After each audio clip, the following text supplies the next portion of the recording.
thank you to our sponsors, K. Flynn Insurance, elect Bruce Becker for the Lincoln County Fire Board, and the Crafty Midwestern Mommy for their continued support of the Lincoln County Podcast.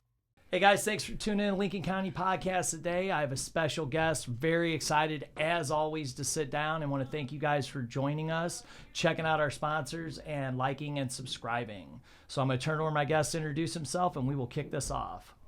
Hey, I am Michael Davis, and I am the pastor of Anchored Hope Church in Troy, Missouri. Started it about 12 years ago. Wow, 12. Yeah, with a handful of people out of the Troy Firehouse on Cherry Street, and here we are today. So what brought that about? So my dad, 25 years ago, my dad planted a church. My dad was a pastor. He just recently retired from that. Now he's a chaplain at a hospital. But man, I was born in Kansas City. My dad pastored in Oklahoma, Sikeston, Missouri, just south of Cape, Bridgeton, and then kind of St. Louis was home. And he planted a church 25 years ago in O'Fallon, Missouri. And his whole thing was, to be a church for lost people, for lack of a better word, or people who, kind of had ran away from church. And we met in a Boys and Girls Club in O'Fallon. And we were there that was most of my middle school. That was most of my middle school, high school, and man, it was an experience. They grew it up to the point where they bought a building. It's still there. Is that the one across the street from the Boys and Girls Club? No, it's actually by, it used to be T.R. Hughes Ballpark. I think they've changed the name of it since then, but over there on Cool Springs Industrial Drive, man. And O'Fallon was home.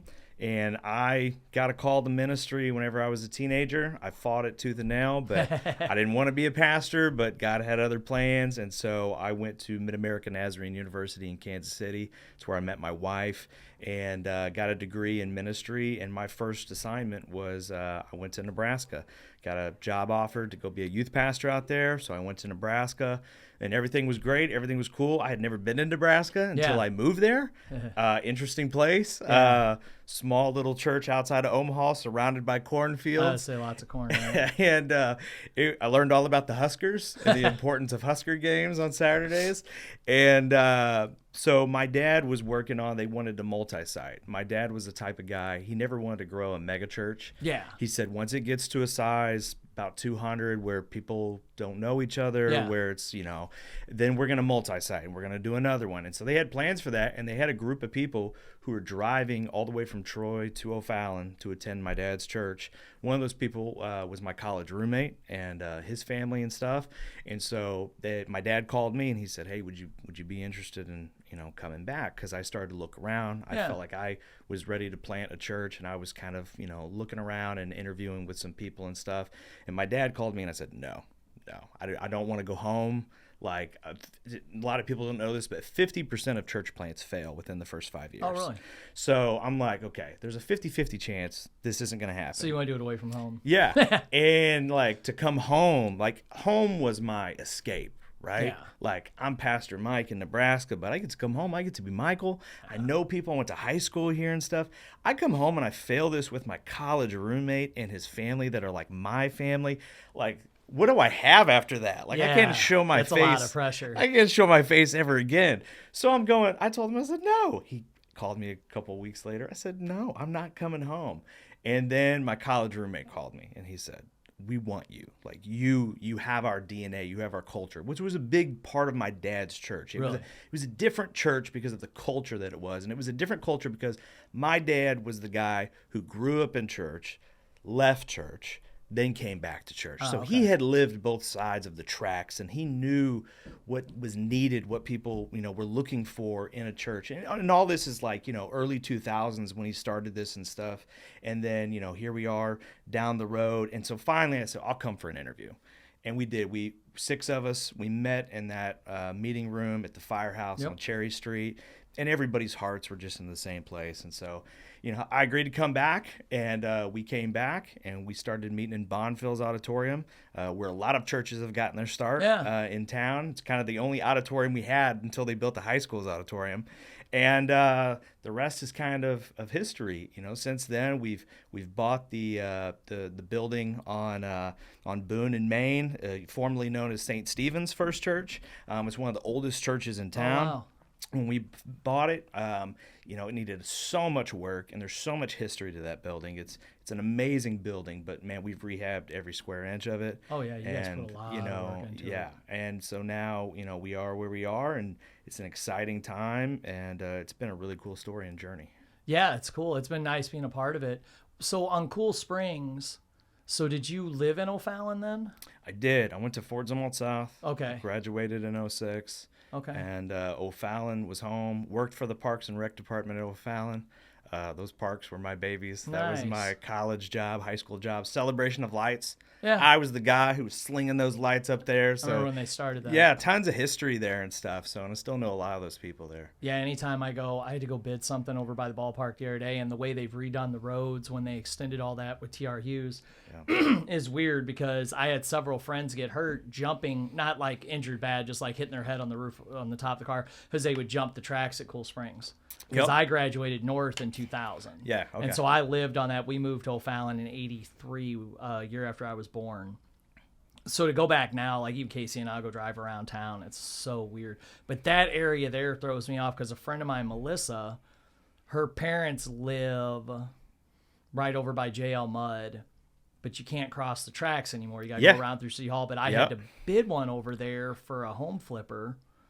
And I called her or messaged her on Facebook. I'm like, does your dad still live there? And she's like, yep. I'm like, that's wild, because our parents all still live in the original house. Yeah, a lot of my friends' Yeah. parents still live there, man. Yep. Well, Casey and I really looked at moving there until the school really started to take off in Troy. We had an apartment in O'Fallon, and we were just kind of connected. We're like, man, we both grew up here. We both grew up on North O'Fallon.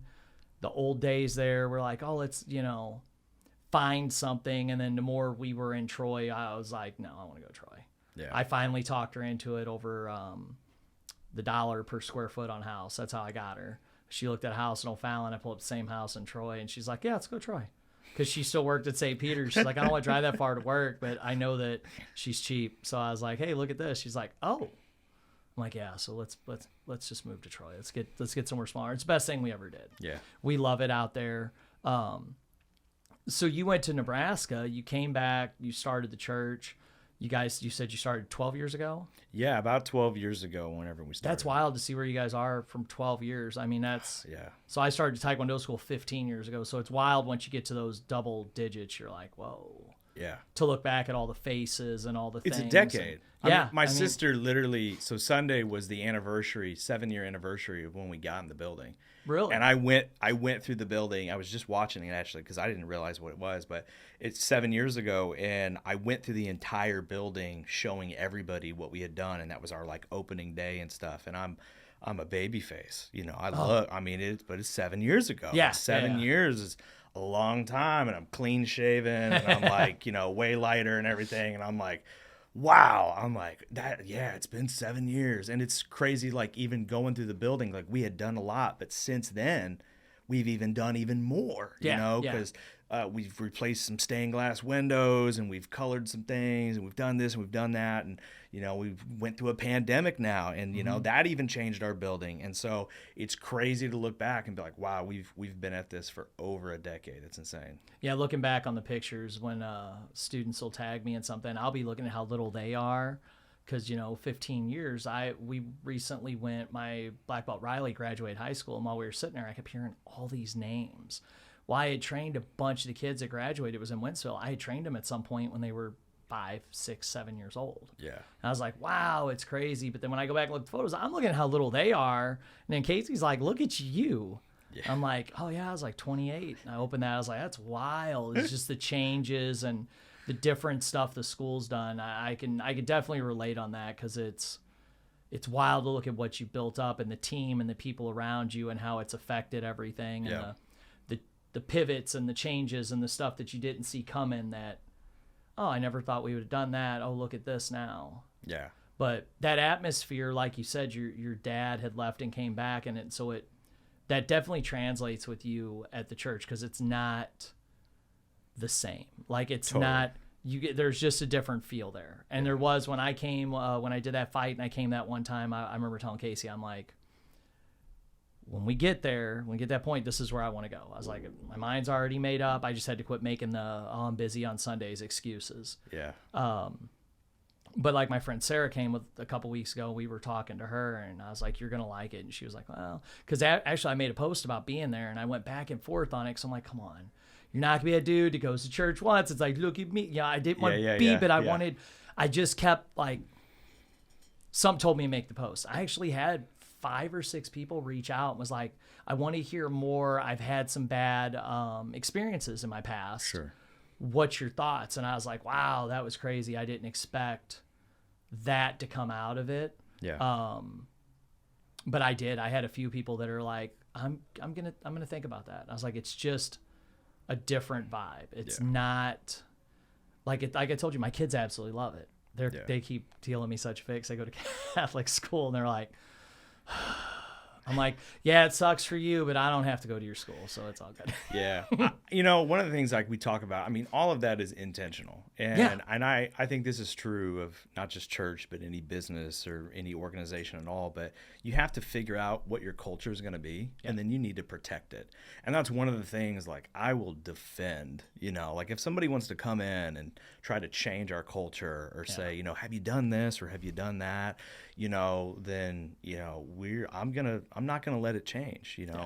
That's been probably one of my biggest growth experiences as a leader is figuring out who I was as a leader, because every organization, they say that the organization and the culture, it takes on the personality of their leader.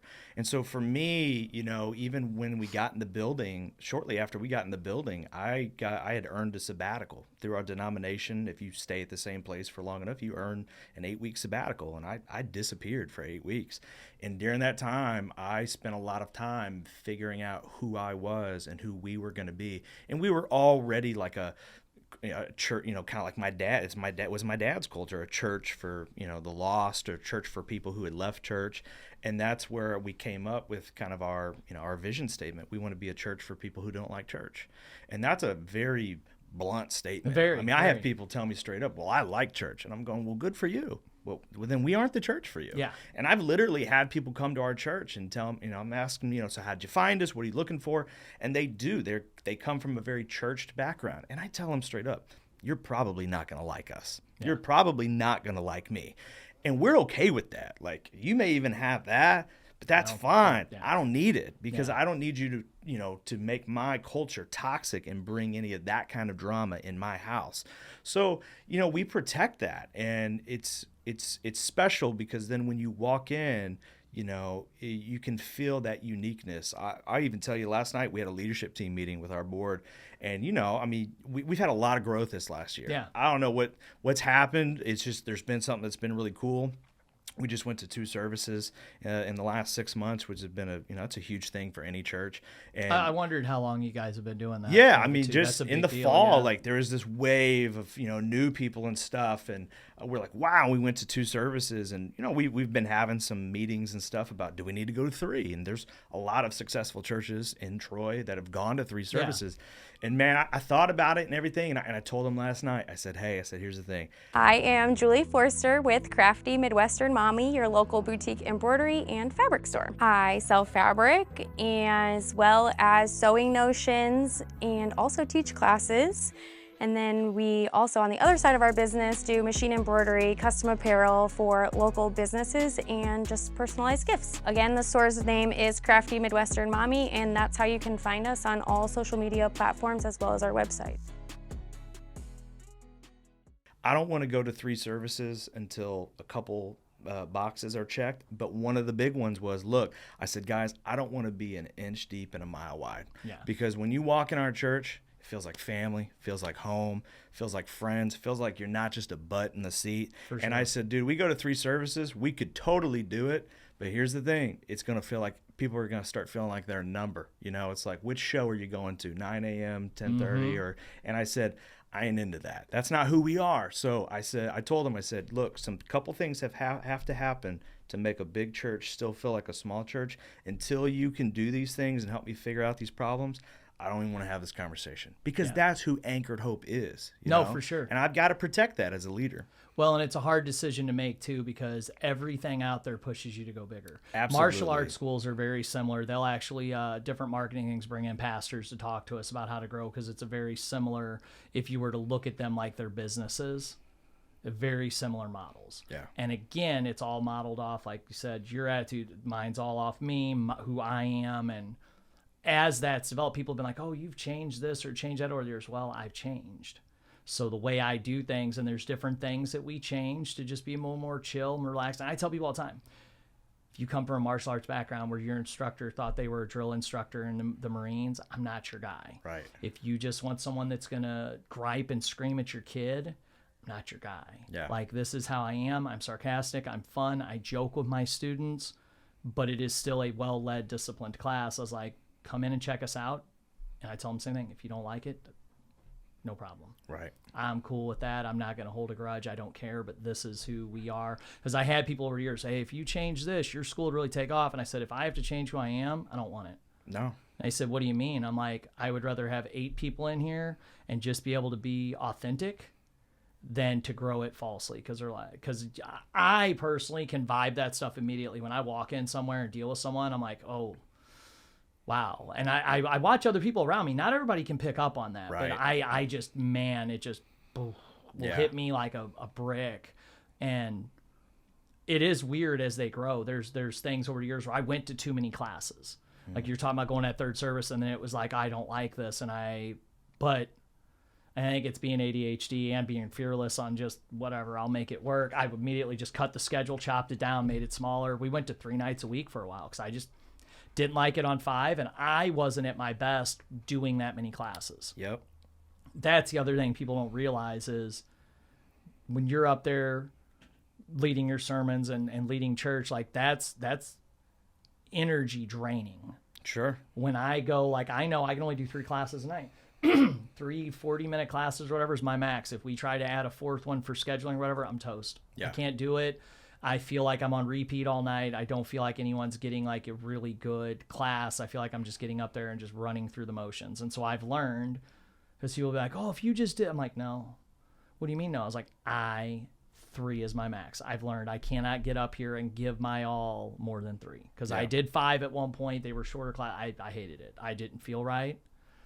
So again, like you said, because you get to those certain sizes, then there's new challenges. And that's, again, for me, been a big leadership thing for me is, okay, I gotta come back. Like with both businesses, it's such a big deal. And that's something I don't think people realize. I think when people see a church, they don't realize that you're not in it for money, but it still is a business model. Sure. I don't go to the Taekwondo school and be like, all right, we got to make this much money a night. And I know a lot of people I know that have martial arts schools do really good are like, well, that's where you're going wrong. That's for you. That's not for me. That's not where I'm at with it. I just love the places for me to make a difference. And honestly, it's for me. When COVID hit, we were on virtual. Oh, Casey, after about 1 week, I was like, well, I learned something new today. That school's for my mental health. It ain't for everybody else's. And she's like, yeah, you're kind of a pain. She goes, you realize it's 3:00. You just made a mixed drink. I'm like, yep. Like I said, this is for my mental health too. I was like, I actually sent out an email and told everyone at the school they were an instructor, and we were going to start having classes again, and we'd video them. And if the city came in, I'd just tell them we were making Zooms because I couldn't do it. I was like, I am not sitting at home anymore. Yeah. But so you said like once it gets to 200, your dad had said he wanted to do separate. Why is that? I think it was for him, that was that size of like, okay, now it's going to be harder to notice, like, are people here? Are people not here? You know, I mean, I don't even know how I'm able to do this, but I mean, I can tell you if like you've been gone for 3 weeks, you know what I mean? Oh yeah. And then you're probably going to get a text from me, not because I'm checking up on you or anything, but because I want you to know I care. I want you to know I miss you, you know, and I want you to know that you matter to me, not because you're a number in a seat, but because like, hey, I haven't got to connect with you. Yeah. And this is our time to gather together and to connect, you know. It'd be the same as if you like had a gym buddy and you didn't run into him and you didn't get to work out together for a while. You'd be like, hey man, what's going on? Like, are you sick? Are you okay? Do you need anything? I mean, I feel like that's what we're supposed to be. and those connections have to be made, and we have to find creative ways to connect people with other people. Because like our whole thing is like, man, like whatever journey you're on, you need people along that journey. Yep. Whether it's a health journey, a financial journey, even a relationship journey. I mean, married couples, it's great when you find that person, but you can't do this alone. This isn't just the two of you involved in this. You have to have other families and people come along with you. I mean, even me, when we became parents, I have 2 kids that are in the Lincoln County School District at William Capel, a 9-year-old daughter, 7-year-old son.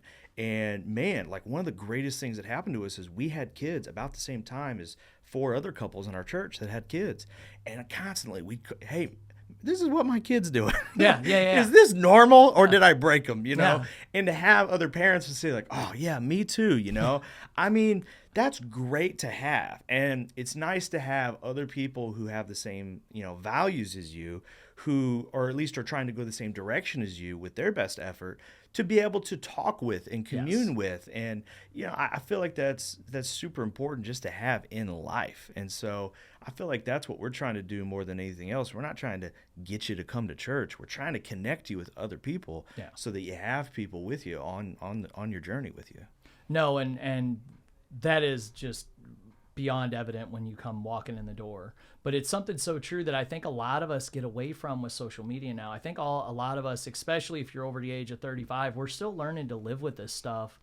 And everybody gets busy and caught up. It feels like, oh, I'm the only one dealing with this, or I'm the only one going through this, or whatever. And we don't have those social connections. Absolutely. And I think men have it less than everyone else too, because they're working or doing whatever, that people lose that. And that was something that I was looking for again, was because I took my hobby of martial arts and made it to where I'm the owner. Right. I run the school. I took my stress relief and my therapy and made it my work, which now that a lot of my students are going to be teens, we could train together. That whole thing is flipped for me. I have more fun up there than anything these days.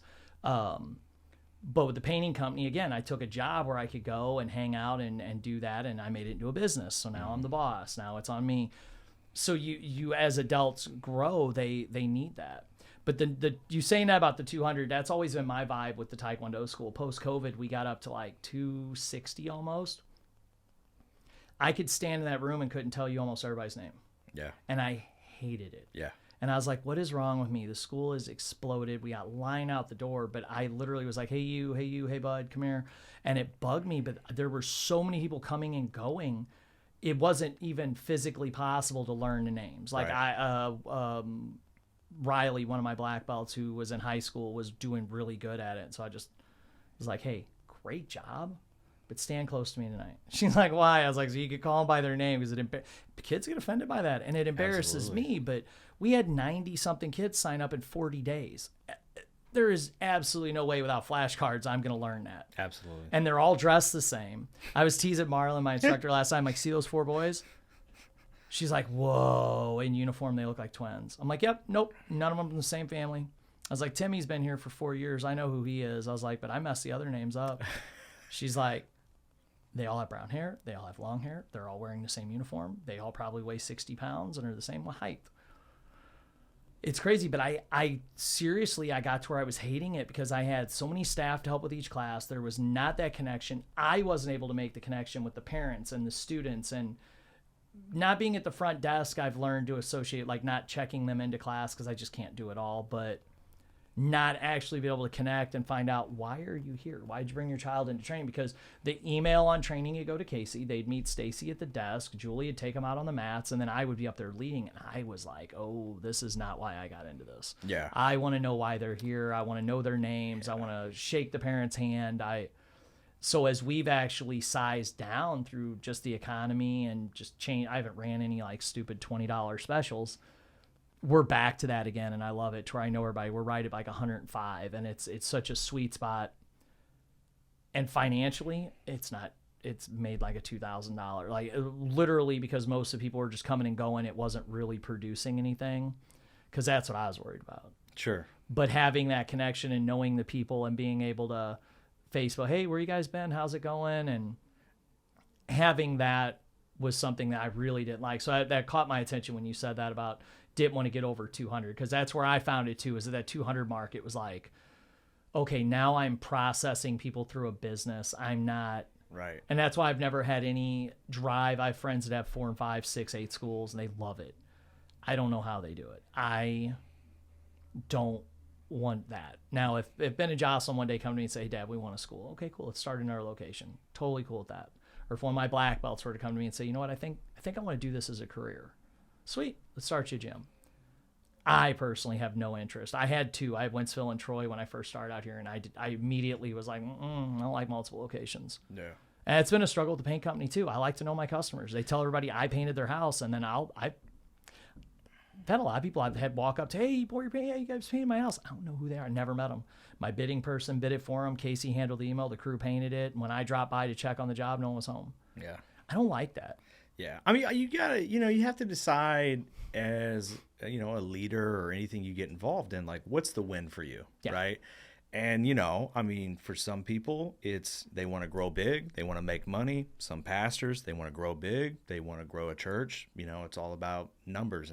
And I get it. For me, man, I decided a long time ago, like, my win is the stories. Like, I want good stories to tell. Like, whenever you've heard me say it before at church, at the end of my life, when my life is nothing more than a story to tell, what story do you want told? Yeah. And I hang on to that, man. And I want good stories. And so, depending on what your wins are, it really depends on what you're going to do next. Yeah. And like for us, that's what we want to figure out. And it's hard and it's exhausting because, I mean, we're at the point too where we have enough people where, I mean, they'll tell me, like, tomorrow we have mobile food market. Every second Wednesday of the month, we do a mobile food market. We partner with STL Food Bank. We started this in the pandemic. We couldn't use our building. We're like, what are we going to do? Well, let's do a food drive. Let's find a way to feed all these people who are having issues. And so, we started that in the pandemic. We kept it. People will come along. They'll open up the trunk of their car. We'll put pallets of, unload pallets of food into their cars and stuff. We're to the point they don't need me to come to that. Every Wednesday, I'll show up. And they're like, what are you doing here? You got other things to do. I'm like, no, like, I want to be here. I want to be with y'all. I want to, every single person who drives up, like, I want to talk to them. Maybe there's a story or something there. And I want to be there. I want to be hands-on. Not because I'm trying to be a control freak, but because I don't want to be the person who just, they're on the stage, they preach, they disappear, and even as we've gone to 2 services, I have a friend who goes to a bigger church. They do multiple services. And I said, man, how does your pastor do it? And they said, well, he comes on stage, he preaches, and you won't see him between services. He goes to the back, he goes to his office. He's probably drinking tea, water, whatever else. And I get that. Like, that's what they have to do to survive. But, I heard that, and I turned to my wife, Kate, and I said, I don't want to be that kind of pastor. I want to be out at the door between services, high-fiving people, fist bumping, people telling me, like, man, that really touched this nerve and it got me. I want to be there for people. I don't want people to just stand up and go, well, that was a good message. Where are we going to lunch? And walk out the door. I don't want to be that guy. And and it's important, I think, in any business that you do to figure out who you want to be. Like, Absolutely. That was something I struggle with because I'd read a lot of the books. I'm like, you know what, man, these guys, they got Ferraris, they got this and that.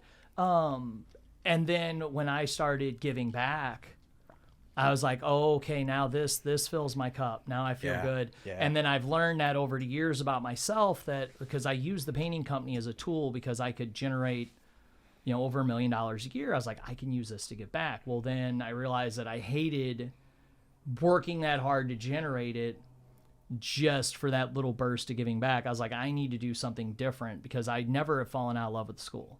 There was a time where I didn't like where we were going, but it's hard when your business is doing really good to sit there and be like, I don't like this. It's like, you got a question. You're like, well, what's wrong with me? Because I know guys that are, post-COVID martial arts schools, heck, churches too, probably are dropping off the map. Oh, absolutely. Like dude. This. And Closing I couldn't, like crazy. Yes, I couldn't get enough. I was out of parking and was having issues with my neighbors because we were taking all the parking up. In the plaza, my school was so packed and everyone else going out of business. And I'm here going, I don't want all these people because but I had to learn who I was. I've downsized the painting company now because I want to help teach people to do that stuff more because I went to lunch with a friend of mine. It was actually a friend of Joey's at the painting company. We had lunch and we talked and I gave him some advice. Hey man, don't do this. I did this. Don't do that. I left there feeling amazing. Yeah. just like I do when I leave here. And I had to sit back and look at it. I'm like, okay, you need to redirect, because this is where you were 6 years ago, but now this isn't who you are now. Like, I don't want to have a big painting company. That was my goal. I was going to have 30 employees, take over all this big stuff. Man, I don't want it. It's such a headache, and I can't help people that way. Whereas like with my students at the school, I'm there, I can talk to them, I can counsel them, I can use the experience I've had to help them. That's what makes me feel good. Like, I literally was helping one of the students with something, and I was so proud, so excited for them. The next week I bid $1 million in work and got all of it. I turned down one of them because we could not do all of it. And I was like, whatever. Moved on with my day, and I was like, all right, there's something wrong with you, because you just did something that most people would kill to do, and you're more excited about the fact one of your black belts, because they're all like, my little sisters did this. I was like, okay, we gotta redirect some things here. So it's important, I think, with any business to learn that. What is it you're going to be? Yeah. Well, and I think during the pandemic, the interesting that happened, because you like you said, you saw some businesses, some churches close. Like, boom. Then you saw some take off, right? Like, that was you know, the pandemic was terrific for us. Yeah. You know, it was a terrible thing. Yes. And we lost people, but it was a terrific thing for our organization, because I think what people found in the middle of that is when stuff hits the fan, who's going to be creative and not sit on their hands or go, oh, wowsy, woo woo, you know, who's going to get creative and be like, all right, let's go play ball. You're going to change the game. Well, I'm going to figure out how to win this way too. Oh yeah, and for let's sure. go. And we did that. I mean, I remember when we first in the shutdown and we were told like we couldn't meet and stuff. I went, oh my gosh, what am I going to do? Like, I called my dad. He had moved away by then and was at a different church. And I'm like, what am I going to do? And I was sitting in line getting coffee, and I called our guy who does all of our media stuff. And he said, man, you must be excited. And I said, are you kidding me? And he's like, oh, Mike, he's like, this is so exciting. He's like, all the rules are gone. He's like, all the rules are gone. The game has changed. He goes, and if anybody can figure it out, it's you and your team. And I was like, it was like a light bulb went off. I was like, we're gonna figure this out, and if anybody can do it. And it was like, I remember I took that scene from Iron Man 2, you know, where he finds out he's got to change his thing in his chest. And he goes, we're back in demolition mode, boys. He starts drilling holes in the walls and stuff, because that's what we started doing. We didn't have an online ministry back then. We weren't doing anything. We weren't streaming our services or something. And I did, man. I was up at the church by myself, drilling holes in the floor, running cables, playing with cameras for the first time. We even, you know, the church didn't have a lot of money. And I turned to my wife and I said, this is what we got to do. This is going to be a necessity now. It's going to be a part of it. Can I have $1,200 of our savings to go buy a camera so we can get this started? And my wife's like, whatever you got to do. Yeah. So I went out, bought a camera with my own money, started setting it up. I remember I was having syncing issues with my mouth and the audio. Yeah. And so I would do test pages, and I would go up and do YMCA to see if the actual audio went with my, you know, stuff. And I was doing everything under the sun, man. And you know what? It was a complicated time, but we figured it out. Yeah. And people were drawn to it. And, you know, that's what led to, we have so many families now from Wright City and Warrenton who even drive out to be part. And it's because they came to us and they said, man, our church, they're not doing nothing. They stopped until we get back to normal. And we all know we're not ever going back to normal. No, it never is. It's a new age. It's a new chapter. And so they started coming to our church, and that sent us some really cool families and some really cool contacts and stuff. And, you know, that's what led to us doing like the affordable Christmas shop in Wright City, you know, that we did this last year. And so it opened up doors, but it's all about how you take that stuff and you go, you know what, we're going to make something out of this. We're going to make lemonade out of these lemons. Yeah, and that's what we had to do too. After about the first week, I was getting into the second week with trying to Zoom martial art classes. Me and my black belts would all get done. We're sitting there staring at each other in the screen. I'm like, see you guys tomorrow? And they're like, I guess. Because it's weird because we're all so active and energetic in person. We're all like, so then I started making challenges every day. I put up a challenge video in the group and give everybody, like, I go down, just video myself doing a bag workout, and I'd post it and just trying to do as much as possible to give them something to do, because I knew I was pulling my hair out with nothing to do. Let's give them something to do. And that was what they found in the martial arts world too. People set up online studios in their school. People started offering, like, people that did private lessons realized they could train virtually all over the U.S. So virtual seminars, virtual tournaments became a thing, which I still don't know how those work. But it was wild, the new genres, the new things that did open up. But since you mentioned the Affordable Christmas Shop, that's been one of my favorite things you guys have always done. And it's the way you guys do it that has always impressed me. Because when I was a kid, my mom would drag me to church. It was an old Methodist church, St. Charles Rock Road in Woodson. It's now like a Korean church or something. Yeah, my dad tried to go there a while back, and it was like it was something weird. Not weird, but they like moved together with, it was like half the service was done in Korean or something. I remember him coming home. He was like, that was odd. But there were 6 kids in the whole church, and they would force us all to go, and they would fight with us all the time about it. And we would have, and it's something you've covered, we would argue. I'd be like, yeah, but like, I got to give up my Taekwondo time to come here and help this guy that's got a cell phone, and you guys just gave him 4 cartons of Marlboros. Like, I don't feel like I need to serve him food. I feel like he needs to go get a job. Yeah. And, my mom would just give me it says in the Bible, shut up and go get in line type thing. Nothing against my mom, but that was my mom and my aunt's thing. Well, it says it in the Bible. Yeah. And I get it. I would always be like, well, let's have that discussion. It was, we'd always fight. And that's what I liked about your Affordable Christmas Shop, is it's not just a handout. Yeah. So, I mean, what sparked the idea for that? Man, so we, when we were in Bonfils during that time, I mean, we knew when we planted, we did a whole assessment of this area. And again, going back 12 years, this place was saturated with churches. I think there were 31 churches at the time when we planted. And, Lincoln County, I mean, Troy is, we always think of, I've heard Evie even say on this podcast, like, there's Troy and then there's like Lincoln County. Yeah. And we always kind of consider it one big mesh, right? Yeah. And so, but we were thinking, like, how are we going to stand out, Because, I mean, yeah, we're contemporary, but so is Journey Church, Yeah. And so we're like, how are we going to stand out? How are we going to be different? Because anybody, pretty soon everybody's going to be contemporary and catch up on music and stuff. So that's not it.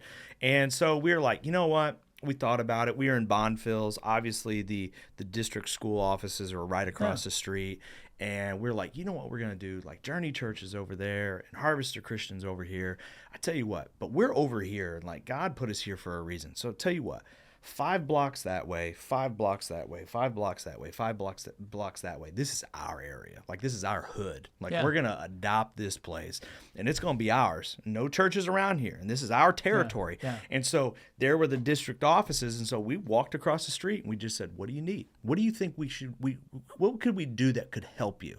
And they're like, well, 5 blocks that way is Main Street Elementary, most impoverished, school that we have as far as their students and stuff who need the most help. And so I walked in and met Lisa Anderson. She's still a counselor in the Lincoln County School District. Walked in and I said, what could we do? And it started with shoes. She's like, well, we get a lot of requests for shoes and stuff. So we started this whole thing. We partnered with Shoe Carnival. We had a breakfast with Santa. We would invite students. The counselors would invite students. They'd come. We'd pick out their shoe size. They'd come in. They'd get pancakes. And Santa would give them a pair of shoes, and they'd open it up. And we started to notice some things. We did this a couple of years. First thing we noticed was, number one, only 50% of the people invited would actually come. Huh. The other 50% would be like, just give it to my counselor, and like, my kids will get it on Monday. Second thing we noticed was no men, no fathers, no grandfathers, no men would show up at all. Third thing we noticed was these kids, they'd open up their box of shoes and they'd look at them and be like, I don't like the color green. And, again, in your head, you're going, tough. No. And it was just, we were like, okay, this is okay. But again, like, I'm the type of person that I'm like, how can we make it better, though? Yeah, like, sure. Okay is not good enough for me. And I see problems. I see some disconnects. So let's look at this. So we read this book called Toxic Charity. Fantastic book. Recommend it to everybody. I think most of school counselors now have read it. But Toxic Charity talks about how, you can go and you can build a well in a village, And I mean, there were actually stories in there. Then you're going to come back, and guess what? That well is going to be broken, and the tribe's going to be like, fix it, and you're going to fix it. And then you're going to come back a year later, it's going to be broken again. And they'll be like, fix it.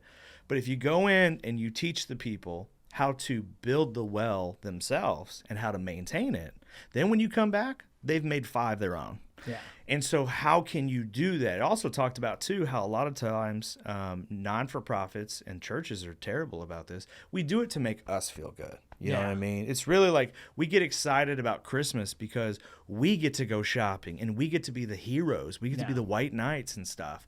And they talked about how that takes away a lot of people's dignity, you know, but it's a hard pill to swallow. When you're in that spot, whether it's fault of your own or fault of just stuff that's happened in your life, it's a hard pill to swallow. For sure. To go to somebody and say, I need help. It's tough, and it's already a tough spot. And so you're putting them in a tough spot, and then whenever, you know, it goes a certain way, they feel like they have to be thankful, but let's be honest, sometimes they're not getting what they actually want nor they need. Yeah. And so they're like, ugh, I know I have to be thankful, but I don't like that color of shoes, right? Yeah. So we're like, all right, let's revamp this thing. And so I had a friend in Ferguson who was doing this affordable Christmas shop thing. And I was like, man, tell me about this. Like, what are you doing and everything? And he kind of explained how he did it and stuff.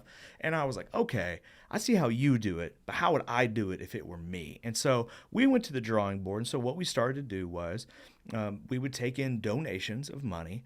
And then we found a partner. We found a partner in Target, and I went to them and I said, hey, here's what I want to do. I want to buy brand new toys, thousands of dollars worth of toys, and then I want to set them up in the school, and I want to invite families to come through and be able to shop for their kids, because who knows their kids better than the parent? Like, why am I going to go shop for this kid when I don't know what they like? I don't know what color they like. That's part of the problem. And our whole idea was that we wanted to empower these families in need, not do something for them, empower them, give them the ability to provide their kids a Christmas, and for it to appear as though these presents were coming from the parent, not from Anchored Hope Gives Church. them the pride. Because we don't need it, right? No, we don't need the pat on the back. We don't want the recognition. We want these kids to be able to know. A lot of these kids, man, I hear it all the time. These kids are aware of when their mom and dad are jobless, going through stuff. They know. They know. And so, you know, we want these kids to be like, you know, wake up Christmas morning and there be presents under the tree and they go, I don't know how mom and dad did it. Like, they found a way. And they got me what I wanted. And they got me what I wanted. Yeah. So it's like, we want to make that's a moment. Like, and if we can give that to parents and empower them in that way, it makes them feel good. It motivates them. I think it makes those parents go, man, what else could I do? Maybe if I get my butt up and I go get a job. Yeah. Like, what else can I, you know what I mean? Like, try to put that grind in them a little bit. And so we partnered with Target. They give us a great discount, and they open up their store to just us. Nobody else is in the store, and we get to just go haywire. And so we'd go through, we'd collect donations from local businesses and stuff. Bank of Old Monroe, which my wife works at, they were one of the first ones to invest in this. That's awesome. The Chamber and so many others have been huge partners, and it's blown up now to where I just feel like our community funds this thing. And we get to go in and buy these toys, and then we go into the school. And the deal is we set up these presents, but everything's discounted by 90%. So they buy it for a tenth of the cost. So they buy it for either $2, $3, $4, or $5. So that $5 item is actually a $50 to $60 item. Yeah. You know, and so on. And then they can pick for each kid that they have in the schools.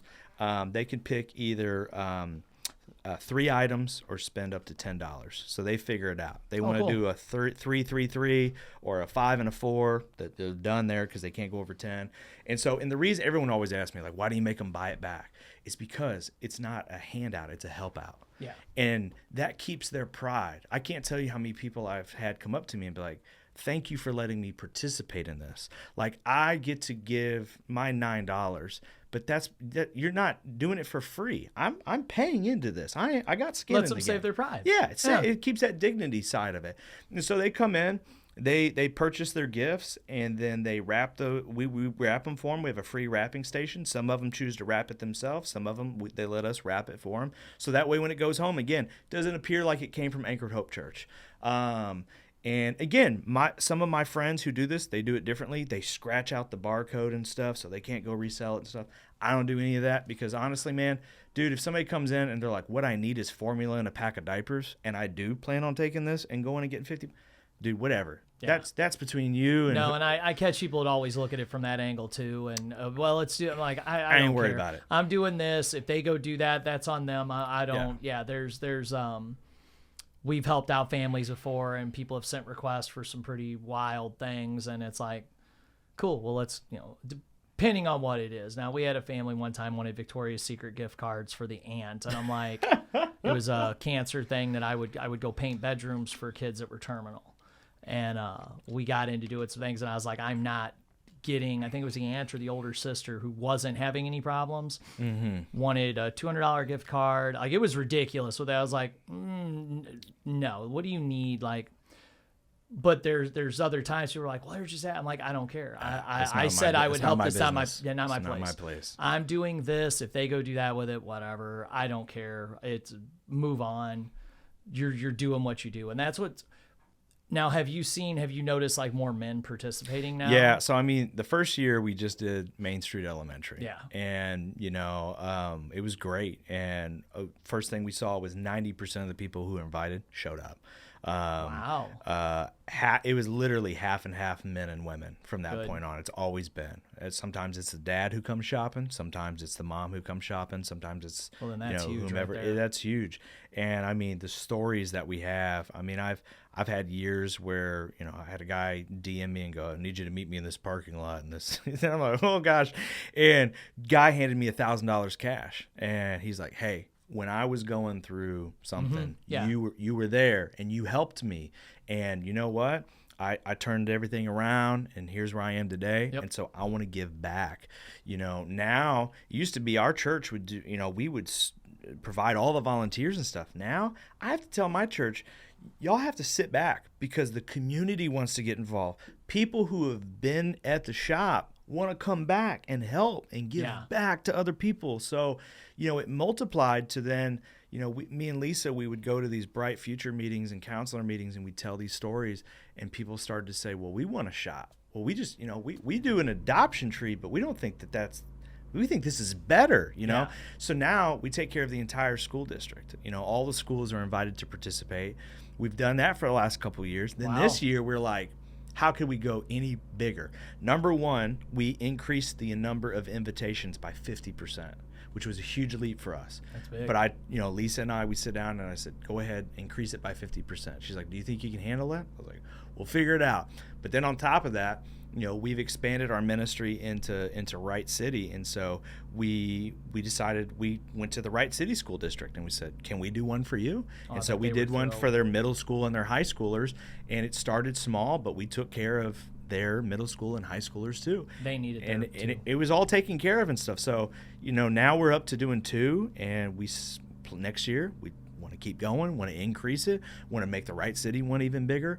And eventually, man, I think that this is something that the community is just going to take from us. That's at least the plan in the future is that Anchored Hope can, just like we said, we don't want to maintain the well. We want to hand the well off, give the well to the community and let the community run it and let them maintain it and do it. And it's almost there. It's to that point where you almost just need me to come in and hit the start button and connect a couple people. A few things. Yeah, and do that and, go around and do a little fundraising speeches and the community will take care of it itself. And it's amazing to see Lincoln County. One of the things I love about Lincoln County is it takes care of each other. You know what I mean? Like when there's a call, when we need to do something, we all get in it. Like we get involved. Like the school has welcomed us with open arms. The amount of partners I've had from the chamber, the local businesses, all of them. I mean, I feel like I have a squad of people who are cheerleading me from behind. That's how you and I met, was Boyer Academy and Boyer Painting, how we've done things together. You've helped me overcome odds and things I was, trying to do to help our dreams come true so we could help other people.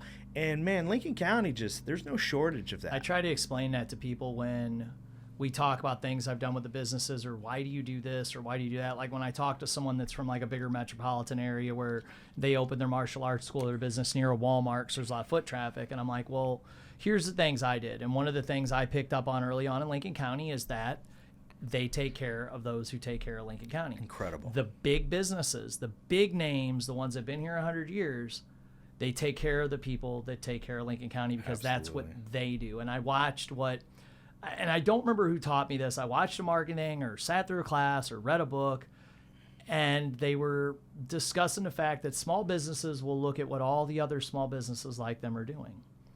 And the guy was discussing, you want to see how to do something, look at Coke, look at Pepsi, look at Sony, look at Nike. Look at what the big dogs are doing. Why do you look at the other guy down the street that ain't got it figured out and hasn't sunk $1 billion into figuring it out? So when I opened in Troy, I looked at Lincoln County and I was like, what are the big names doing? What are these people doing? And I'm like, they're donating here and they're donating here and they're helping with this and they're helping with that. And I was like, well, I want to do that too. One, I knew it helped grow my business. But then the first time we did it, I was like, oh, that felt good. And then I seen the residuals of it, because the community went, cool. You're not just another business here to just take money and earn from the community. You're here to help. Sure. And it's overwhelming. Like you said, if there's anything bad, I mean, it's overwhelming the amount of help that people reach out. One of the wild things I've noticed with human nature too, and I know it's not just a Lincoln County thing, is your wealthy people aren't always the ones that are doing it either. No. I have so many families at the school that donate when we do stuff, or when we do stuff for the Christmas shop, we'll raise things, that were like, yeah, I was there a couple years, like I was in need of something like that. What do they need? And you wouldn't look at them and be like, oh, that's a person that's got a lot of extra money to donate, but you know that they prioritized it and they wanted to give back because they were in need of those type of handouts at some point, or they needed things, their child received something, and so they wanted to give back. I did that years ago with Past the Sash Girls. They through the Troy Rodeo, Jocelyn was in hospital when she was 3 or 4 with MRSA, and they kept bringing her toys. People kept bringing toys. I'm like, where are you guys getting all the new toys?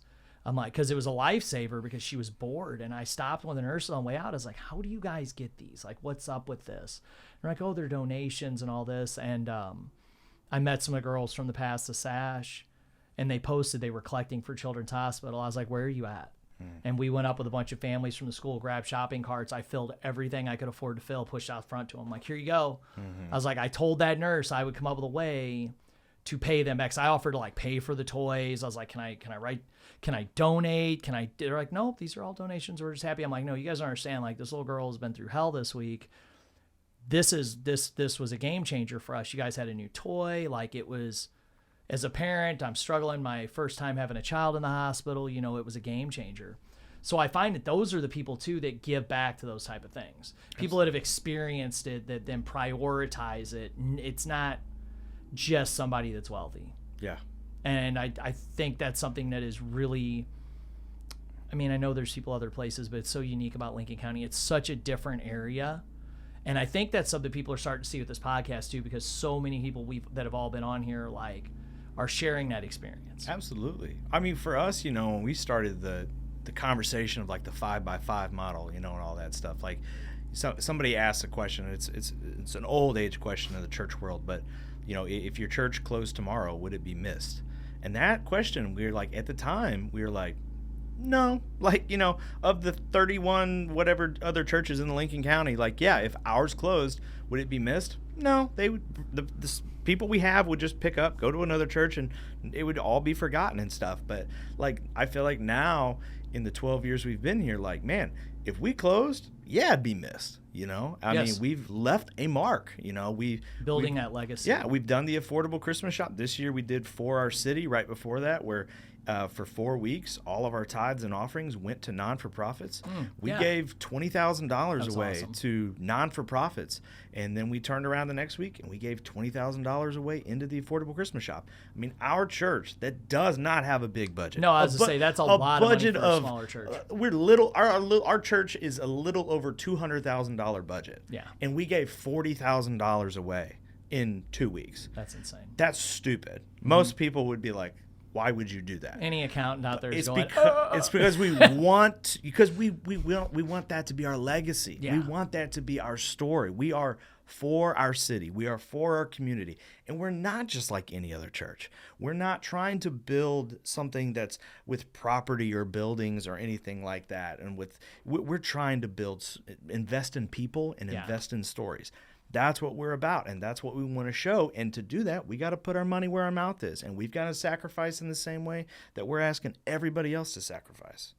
No, and it is what leaves that legacy behind. That's something I learned years ago, that at the end of my life, I would hear people I knew talk about their parents or talk about a loved one, and they'd talk with them with so much admiration and stuff. And I told my kids, I said, I want you one day to be able to tell all these cool stories of stuff you did with Dad and the things we did. And I said, one of my goals is to donate something really cool to Troy for kids, a skate park, something. I don't know what it'll be, but at the end of my life, there will be something. And I've told the kids, I was like, we will do something that will be a legacy thing for us, to where people will always remember what we did. Yeah. No matter, at the end of my life, I don't want to be like, oh, well, I had the biggest dojo, or I had the most this, or I had the most that, or like, there was a time that I thought that's what I wanted. And I realized that, no, I want people to be like, oh, remember that time they did this? Remember that time they helped us? Like, that's what gets you through the day. Yeah. You know, and that's what you guys, I think that's why we've aligned so well with everything, with the church and me and the family coming there, is because that's so apparent at your guys' goal. You want that legacy in the community. Yeah.